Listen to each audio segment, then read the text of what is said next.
My name is Dwayne Lewis. I'm from Jackson, Mississippi. Well, I grew up in Mississippi. I've been all over Mississippi. That's where my family is born and raised from. I went to William B. Murray, where I graduated in 1996. I'm a PK. If you don't know what that PK is, I'm a preacher's kid. After I graduated from Murray, I went to Benedict College, where I received a degree in business administration and concentration in marketing. I went to Benedict on a scholarship on football and track, where I played 4 years. After Benedict, I played 4 years of arena football. And after arena football, I did join the military, and I did 9 years in the military, where I traveled the world, got to experience a lot of things, meet a lot of new people, good people, and enjoyed it. Besides that, I have 4 kids, 3 boys, 1 girl, and a grandbaby. That's my heart. She stole a long time ago. My daughter was my heart, and now I got my grandbaby as my heart. Outside of that, I'm the youngest of 4, 2 brothers, 1 sister. I love to cook. That's my passion. I love to see people happy. I don't like drama. I like grown people just to have fun with doing grown things. That's a little bit about me.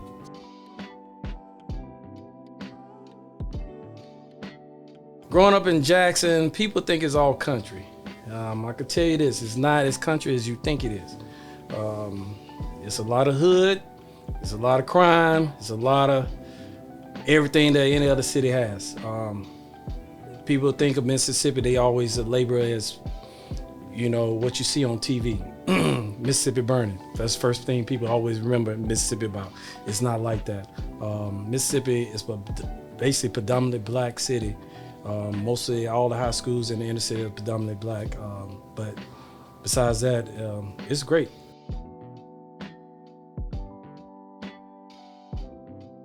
Growing up, being a PK, preacher's kid, everybody knows my father. Everybody knew who he was. So a lot of things we couldn't do.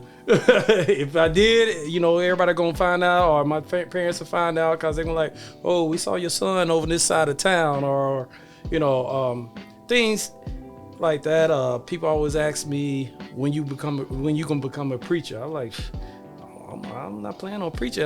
That's not my passion, you know. But like I say, the Lord has a plan for everybody. So. Yeah.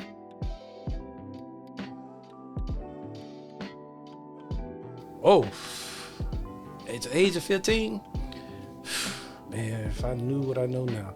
At the age of 15, well, one,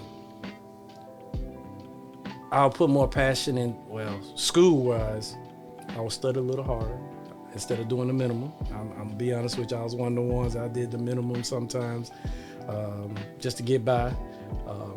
I would have worked out a lot more when it came to sports. I just went off of whatever talent I had. And plus, I would have taught myself about saving, putting money away. If I knew what I knew now, I would have been putting money away when I was working, when I was in high school, going from football practice straight to work, spending money. I was like, hey, I got to go buy me an outfit. At the time, I didn't think like that. But, you know, now I wish I would have been saving a long time.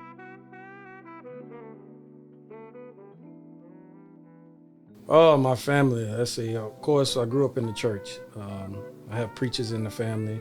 My father's a preacher. My grandfather's a preacher. My uncles are preachers. I have aunts that are preaching. I have deacons in the family. So we grew up in the church. If you stayed in our household, I don't care if you was a cousin coming to visit, Sunday morning, you getting up going to church. It didn't matter who you were, or if you was friends, everybody going to church. But it taught me something, and, you know, responsibility. Also, my family wasn't strict. Even though growing up in the church, a lot of people think that, oh, y'all can't do this, you can't do that. We have freedom. We have freedom to do a lot of things. But at the same time, my family they taught us a lot of things. When we did bad, they taught us. And at the same time, we had to live our life. We had to learn to go our own path. You know, so it was, my family, we love it. You know, we got some good and bad in the family. It's not all, I tell people, oh, y'all on the church, y'all good? I said, no, we not all good. We have some good, we have some bad. We got the same thing that any other family have. We have drama. You got the ones that's always in and out of jail. You got everything, you know. So it's I tell people our family is just like any other family.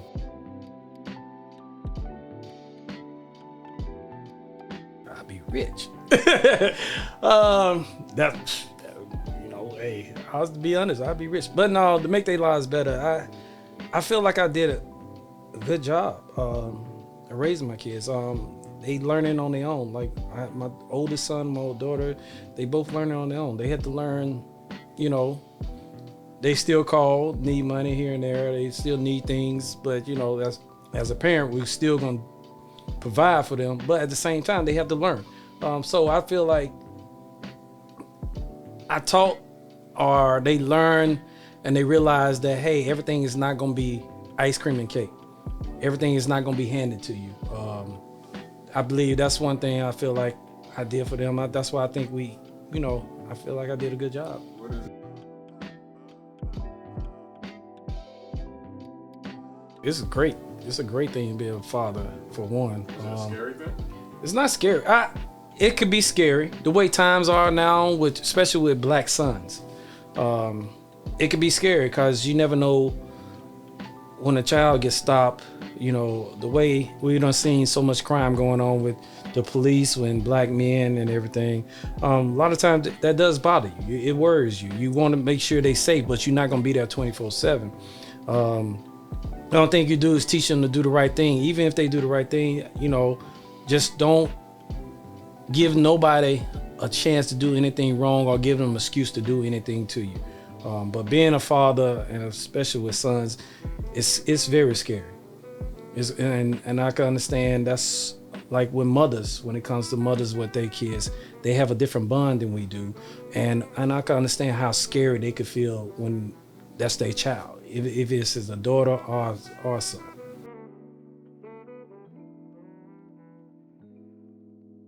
One, you got to teach kids, like, the company you keep. A lot of times it's very important, you know, knowing who you have in your inner circle. You might have some bad people in your inner circle. You don't know at the time, but once you got to realize, is it good for me or is it going to be bad for me? Is it healthy or is it going to take me down a certain path? But you got to learn. They got to learn that as well. We all probably had somebody in our circle at one point in time that, hey, man, you know, we didn't think about it at the time, but then now you think back like, man, I can't believe I did this with this person, that person. But you live and learn. The world is harsh. The world not gonna love, especially I always talk about my black sons. The world's not gonna love them like I love them. The world's not gonna treat them like I treat them. They gotta understand that when you step out in the world, you gotta step out with your head up high. Don't let your head down low. Don't let nobody down you, or don't let nobody degrade you. You know, so they gotta be strong. You gotta be resilient. You gotta be, you gotta stand up. You know, it's gonna be hard, and it's not gonna be easy. You know, you're gonna have some failures. You know, they gotta understand it.